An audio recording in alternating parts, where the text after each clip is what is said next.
নমস্কার বন্ধুরা, ঘরে দেখুন আজকে যে হলুদ লবণ মাখিয়ে রেখেছি মাছ, রুই মাছ দিয়ে এই যে আলু আর এই যে ফুলকপি কুচি আলু দিয়ে মাছের ঝোল হবে। আর রুই মাছের মাথা দিয়ে এই যে আমি মটর শাক কুচিয়ে রেখেছি, শাকের ঘন্ট হবে। আর এটা চচ্চড়ি হবে, টমেটো, বেগুন, আলু আর গাজর দিয়ে আমি একটা চচ্চড়ি করব। আজকে 3 রকমের রেসিপি তোমাদের দেখাবো। আমি মাছটা যে ভাজতে দিয়ে দিয়েছি এক খোলা, আর এগুলো ভাজবো।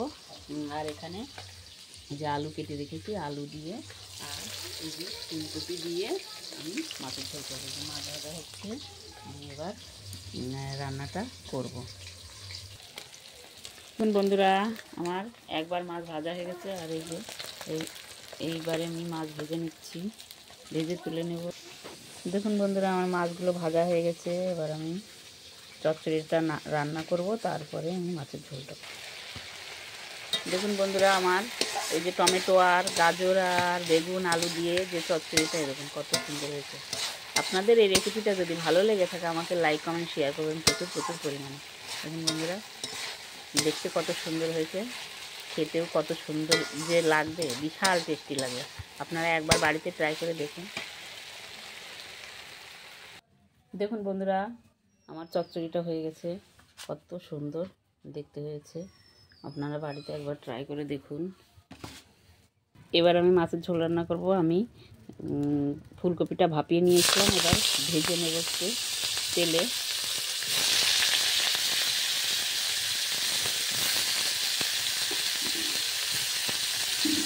আলু দিয়ে আর ফুলকপি দিয়ে আমি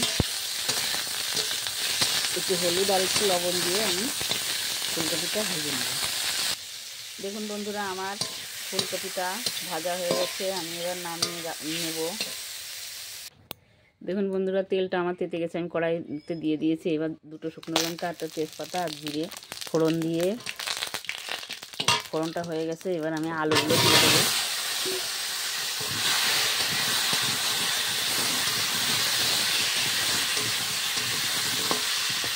আলুগুলো ভাজা ভাজা হবে, তারপরে আমি একটু মশলা অ্যাড করবো। দেখুন বন্ধুরা, আমি আলুগুলো হলুদ লবণ দিয়ে ভেজে নিয়েছি, ভাজা ভাজা করে নিয়েছি। এবার আমি এর মধ্যে দিয়ে দেব কটা টমেটো কুচি। টমেটো কুচিটা নাড়াচাড়া করে নিয়ে এবার দিয়ে দেবো আদা বাটা,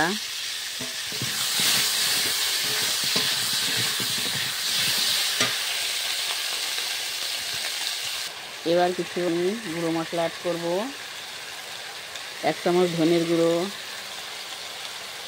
1 চামচ জিরের গুঁড়ো, আর একটু হলুদের গুঁড়ো 1 চামচ, আর একটু লঙ্কার গুঁড়ো আমি অ্যাড করে এবার ভালো করে আমি কষিয়ে নেব।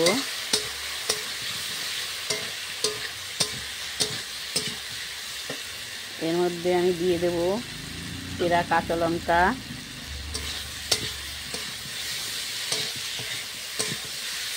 দিয়ে আমি ভালো করে কষিয়ে তারপরে জল। দেখুন বন্ধুরা, আমার আলুগুলোর সঙ্গে মশলাটা ভালো করে কষানো হয়ে গেছে। এবার আমি জল দিয়ে দেবো।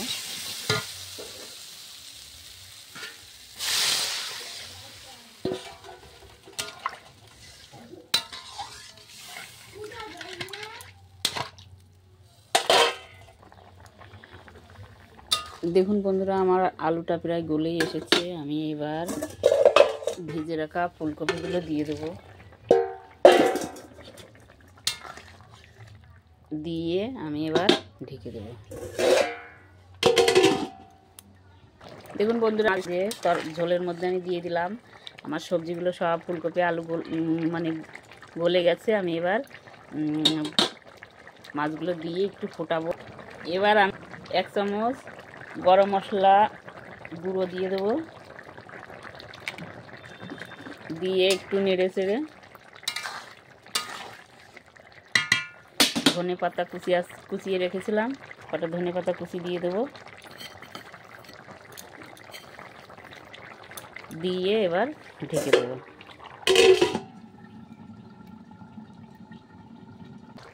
দেখুন বন্ধুরা, আমার ফুলকপি আলুর রুই মাছের ঝোলটা হয়ে গেছে, আমি এবার নামিয়ে ফেলব।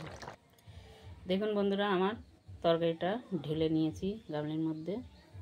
আপনারা দেখুন, আমার এই রেসিপিটা যদি আপনাদের ভালো লেগে থাকে আমাকে লাইক কমেন্ট শেয়ার করবেন। বাড়িতে একবার আপনারা ট্রাই করে দেখুন। আর এই রেসিপিটা আমার ভালো লাগলে, আপনাদের ভালো লাগলে আমাকে লাইক কমেন্ট শেয়ার করবেন। তেল দিয়ে দিয়েছি। আবার ওই ঘন্টটা মানে মটর শাকের ঘন্টটা রান্না করবো বলে তেলটা গরম হয়ে গেছে। আমি কটা জিরে, একটা শুকনো লঙ্কা, একটা তেজপাতা ফোড়ন দিয়ে দিলাম। এবার এখানে একটু টমেটো কুচি আর লঙ্কা দিয়ে দিলাম, দিয়ে একটু নাড়াচাড়া করে নেব। তারপর আমি শাকগুলো দিয়ে দেবো। এই দেখুন বন্ধুরা, এই শাকগুলো আমি দিয়ে দেবো।